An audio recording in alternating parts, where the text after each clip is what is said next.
प्रातिकाले उठ के रघुनाथा मात पिता गुरु ना भय माथा। वो व्यक्ति अभागा है जो ये चौपाई तो जानता है लेकिन चौपाई इसके जीवन में अभी उतरी नहीं है प्यारे। तो ईमानदारी से बताओ क्या हम कह सकते हैं कि उसके अंदर रामचरित्र है? अरे रामचरितमानस की एक चौपाई उतर जावे प्यारे, एक चौपाई नहीं 3 चौपाई आपको बताऊंगा। यदि रामचरितमानस की 3 चौपाई आपके अंदर हैं तो मैं गारंटी देता हूं प्यारे कि रामचरित आपके अंतःकरण में। पहली बोले प्रातिकाले उठ के रघुनाथा माता पिता गुरु ना भय माता। दूसरी चौपाई आयुष मांग अरे करे पुर का जा और देख चरित्र हर सय मन राजा। जो बेटा अपने माता पिता से आज्ञा लेकर प्यारे घर से बाहर निकलता है, जो बेटा अपने माता पिता को प्रणाम करके, तुमने क्या जाना प्यारे क्या भगवान भगवान है? अरे तुम्हारे लिए यदि कोई भगवान है जगत में तो सबसे पहले तुम्हारा माता पिता है, इसके बाद में भगवान भगवान है प्यारी। इसलिए माता पिता को भगवान मानना, माता पिता को हाड़ मास का मत समझना। नौजवानों, जो बेटा अपने माता पिता को हाड़ मास का समझता है उसे पाप लग जाता है। इसलिए पाप से मुक्त होना है तो माता पिता को भगवान से बढ़कर मानना। इसलिए प्रातिकाल जो भगवान ने किया है वो तुमको करना होगा, तब रामचरित उतरेगा। बोले प्रातिकाल उठ के रघुनाथा और मात पिता गुरु ना वह माता। इसके बाद आयुष मांग करे पुर का जा देख चरित्र हर सय मन राजा। आप प्यारे अपने जीवन में घर से बाहर जाएं, माता पिता को प्रणाम करें, उनसे आज्ञा लेवें, तो ईमानदारी से बताओ घर का जो भगवान है वो प्रसन्न हो जाएगा कि नहीं? और यदि तुम माता पिता के पैर छूकर घर से बाहर जाते हो, मैं गारंटी देता हूं उसका जीवन में कभी अकाल मौत नहीं होता है प्यारे। जो माता पिता को भगवान मान के उनको प्रणाम करके घर से बाहर जाता है। समाधान भी देती है राम कथा। क्या बोले प्रातिकाल उठ के रघुनाथा माता पिता गुरु ना भय माता और आयुष मांग करे पुर का जा देख चरित्र हर सय मन राजा। तीसरी चौपाई क्या है? बोले जननी सम जाने पर नारी और धन पराओ बिसते विष भारी। पराई स्त्री को माँ की दृष्टि से देखना, यदि ये नजर हो जावे तो तुम्हारे अंदर रामचरित हो गया। पराई संपत्ति तुम्हें विष के समान लगने लगे प्यारे, तो समझ लेना कि तुम्हारे जीवन में रामचरित उतर गया। और जिस दिन रामचरित उतर जाएगा प्यारे, उस दिन तुम्हारे संकट मोचन हनुमान जी महाराज बन जाएंगे। मैं तुमसे निवेदन करूं, हनुमान जी महाराज राम जी के संकट बने। को नहीं जानत है जग में कपि संकट मोचन नाम तिहारो। हनुमान जी महाराज संकट मोचन राम जी के तो बने। और हनुमान जी का यदि हम चरित्र देखें तो मुख्य रूप से सुंदर कांड में है। किस कांड में है? सुंदर कांड में है। अच्छा ईमानदारी से बताओ सुंदर कांड में 60 दोहा क्यों है?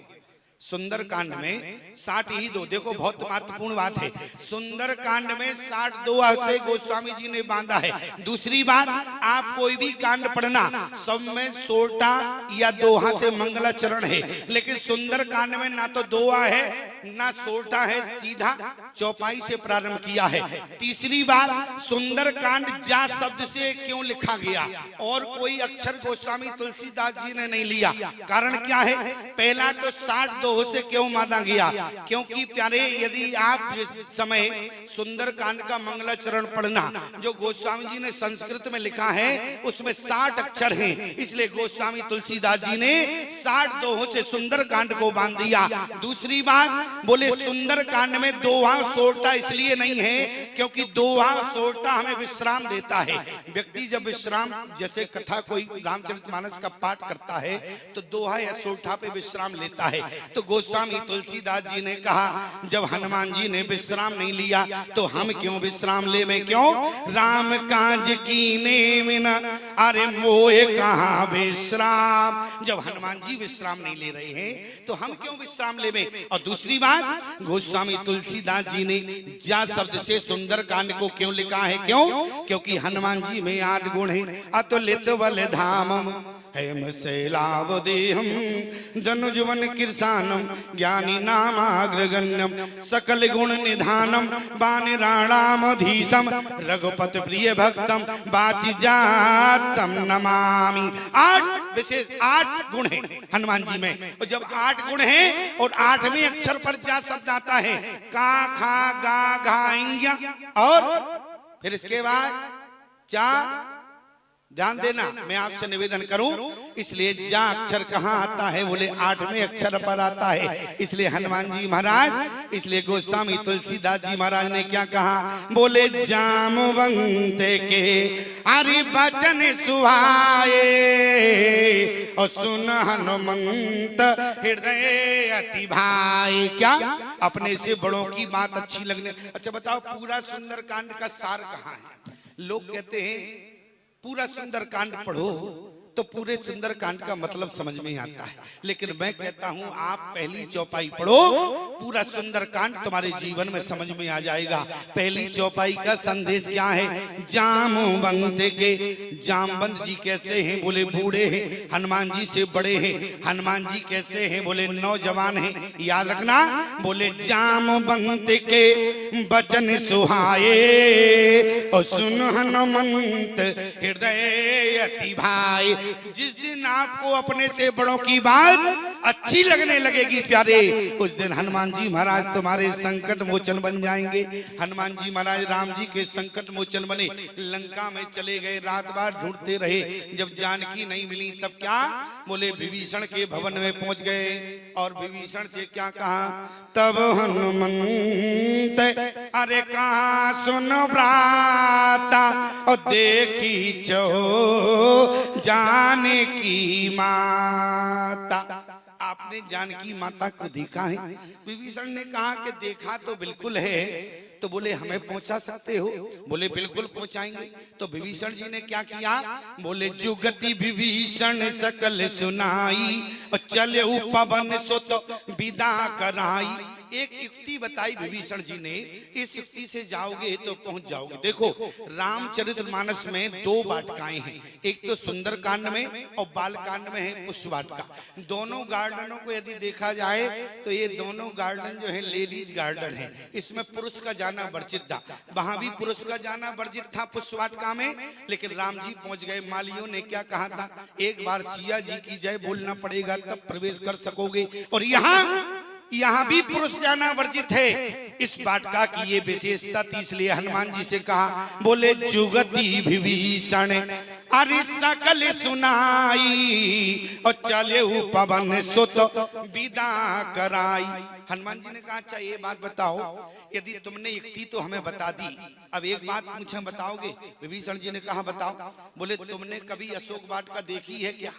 तुमने कभी अशोक वाटिका देखी है क्या? विभीषण जी ने कहा हमने तो आज तक नहीं देखी। बोले तुम अशोक वाटिका देखी नहीं है तो गए तो हो गई नहीं। विभीषण जी ने कहा ना हम अशोक वाटिका में गए हैं और ना हमने अशोक वाटिका देखी है। देखो बड़े ध्यान से सुनना, विभीषण जी कौन है? संत हैं। हमारे राम जी ने जानकी का पता कितनों से पूछा? कोई माताओं के डिपार्टमेंट में बताएगा? राम जी ने जानकी का पता कितने लोगों से पूछा? कोई भी बताओ चौपाई के माध्यम से। जो माता बता देंगी 101 रुपए का इनाम होगा उनके लिए हमारी तरफ से। कोई माता बता सकती हैं क्या? क्यों? अरे आप लोग मानस को पढ़ने वाली हो यहाँ की मैया, मैं निवेदन कर रहा हूँ। क्या बोले? हे खगमर्गा, यही है। देखो जल्दी चौपाई याद आ गई। बस क्या पहले ही अक्षर नहीं आ रहा था? बोली पहला अक्षर आ जावे तब तो हम पूरा बता दे। और देखो अब सबको आ गई होगी। क्या बोले? हे खगमर्गा। देखो इसलिए इनका ध्यान जागृत कर लेते हैं। तुम लोग तो हमें दिख रहे हो सब बिल्कुल साइलेंट बैठे हो, इनको पता ही नहीं चलता है क्या कंडीशन है। क्यों? इनके पास व्यवस्था है। व्यवस्था क्या है? पल्लू है, थोड़ा सा नीचे किया भाई खर्राटे लेने लगी। अब हमें तो पता चलता नहीं है कि तुम सो रही हो कि जाग रही हो, इसलिए संकेत कर देते हैं। अब एक जगह क्या होगा, हम कथा कर रहे थे, अब एक मैया लंबा घूंघट लेकर खर्राटे ले रही थी, हमको डिस्टर्ब होगा। हमने कहा मैया थोड़ा इनको जगावे। अब वो कहें ओ बहन, ए बहन। अब बहन जी कहें क्या है क्या है क्या? अरे बोले सो रही थी। अरे बोले सो नहीं रहे थे, गौर से सुन रहे थे। तो इसलिए इन लोगों को जगाना पड़ता है। अच्छा मैया चौपाई तो याद आ गई होगी, क्या है? बोले हे खग मृग हे मधुकर श्रेणी, और तुम देखी सीता मृगरेणी। 3 से पता पूछा और 3 लोगों ने ही पता बताया। पहला पता नाथ, पहला पता बताने वाले कौन है? हे खग, खग संस्कृति में है जटायु। और दूसरा पता बताने वाले बोले मृग संस्कृति में है सुग्रीव जी। और तीसरा पता बताने वाले कौन है? बोले हे खग मृग। पहला जटायु ने बताया, दूसरा सुग्रीव ने बताया, और तीसरा पता बताने वाले कौन है? हे खग मृग हे मधुकर श्रेणी। ये मधुकर श्रेणी कौन है प्यारे? ये रामचरितमानस में मधुकर श्रेणी कहां से आ गया? तीसरा पता बताने वाले मधुकर श्रेणी कौन है? तो गोस्वामी जी ने क्या कहा? बोले सादर कहीं अरे सुनई बुधु त्राई, और मधुकर सर से संत गुण ग्राही। मधुकर श्रेणी कहते हैं संत को। और तीसरा पता बताने वाले संत विभीषण है, जुगति विभीषण। अरे सकल सुनाई और चले वो पवन सुत विदा कराई। हनुमान जी महाराज ने कहा तुमने अशोक वाटिका देखी नहीं, कभी गए नहीं, क्या मैं पहुंच पाऊंगा? और जरा विचार करना, विभीषण जी संत हैं। विभीषण ने कहा हनुमान जी महाराज से, ऐसे समझो जैसे तुम्हें यहाँ से दिल्ली जाना हो और तुमने टिकट लिया कि भैया दिल्ली जाना, उसने तुम्हें टिकट भी दे दिया। अब तुम टिकट वाले से पूछ दो क्यों भैया तुमने कभी दिल्ली देखी है या नहीं, या दिल्ली गए हो कि नहीं, तो वो यही कहेगा हम दिल्ली भले ही ना गए हो, हमने दिल्ली भले ही ना देखी हो, लेकिन हमारे द्वारा दिया हुआ ये जो टिकट है इसको लेकर अपने साथ रखना, इस पर विश्वास करना, ये टिकट तुम्हें दिल्ली ही ले जाएगा प्यारे। यही बात विभीषण ने कही। जो मैंने तुम्हें युक्ति बताई है उस युक्ति के माध्यम से तुम अशोक वाटिका तक पहुंच सकते हो। इसलिए याद रखना प्यारे, जो संत की युक्ति स्वीकार करता है वही बात मैं आपसे करना था। जो ना माने साधु सीख तो ले कटोरा मांगे भी। इसलिए संत की वाणी तो पत्थर की लकीर मान लेना।